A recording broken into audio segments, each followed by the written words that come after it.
नमस्कार दोस्तों, आज मैं आपको सुनाऊंगा एक चिड़िया का घोंसला, एक प्रेरणादायक कहानी। एक चिड़िया ने एक खेत के बीचों बीच अपना एक घोंसला बना रखा था और उस चिड़िया के साथ उसके दो छोटे छोटे बच्चे भी रहते थे। चिड़िया अपने बच्चों के लिए रोज खाना लेने जंगल में जाती थी और इस बीच उसके बच्चे घोंसले में अकेले ही रहते थे। और जब वो चिड़िया जंगल से अपने बच्चों के पास लौटती तो उसके बच्चे बहुत ही खुश होते थे और फिर चिड़िया का लाया खाना सभी मिलकर खाते थे। एक दिन चिड़िया जंगल से खाना लेकर अपने घोंसले में गई तो उसने देखा कि उसके दोनों बच्चे बहुत ही डरे हुए थे। तब चिड़िया ने अपने बच्चों से पूछा कि क्या हुआ बच्चों, तुम इतना डरे हुए क्यों हो?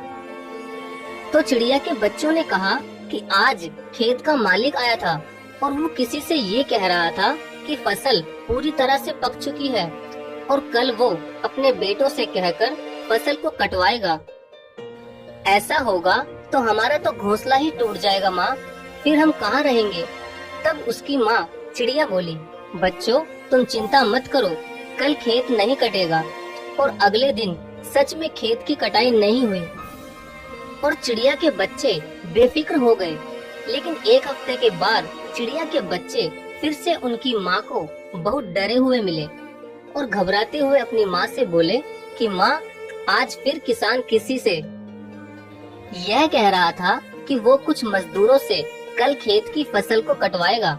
ये सुनते ही इस बार भी चिड़िया ने अपने बच्चों से यही कहा कि डरो मत बच्चों, कल भी फसल काटने कोई नहीं आएगा। और फिर से वही हुआ, अगले दिन कोई भी फसल काटने नहीं आया।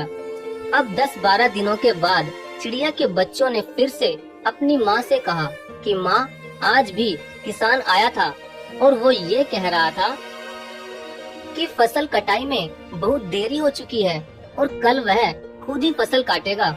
यह सुनकर चिड़िया अपने बच्चों से बोली कि बच्चों, कल किसान अपनी फसल जरूर काटने आएगा।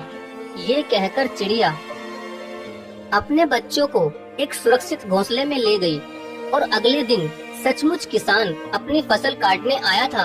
इस बात से हैरान होकर चिड़िया के बच्चों ने अपनी माँ से पूछा कि माँ, आपने कैसे जाना कि इस बार किसान अपने खेत की फसल सचमुच काटेगा?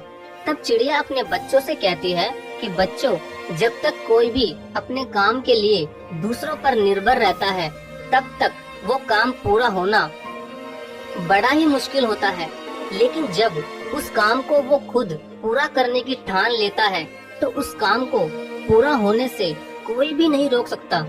जिस तरह किसान ने भी खुद ही फसल काटने की ठान ली थी। तो दोस्तों, मैं आशा करता हूँ कि इस प्रेरणादायक कहानी से आपको थोड़ी बहुत शिक्षा जरूर मिली होगी। तो अगर दोस्तों आपको ये कहानी अच्छी लगी हो तो प्लीज वीडियो को लाइक जरूर करें और अगर आपको ऐसी ही कहानियाँ सुनना पसंद है तो प्लीज चैनल को सब्सक्राइब जरूर करें।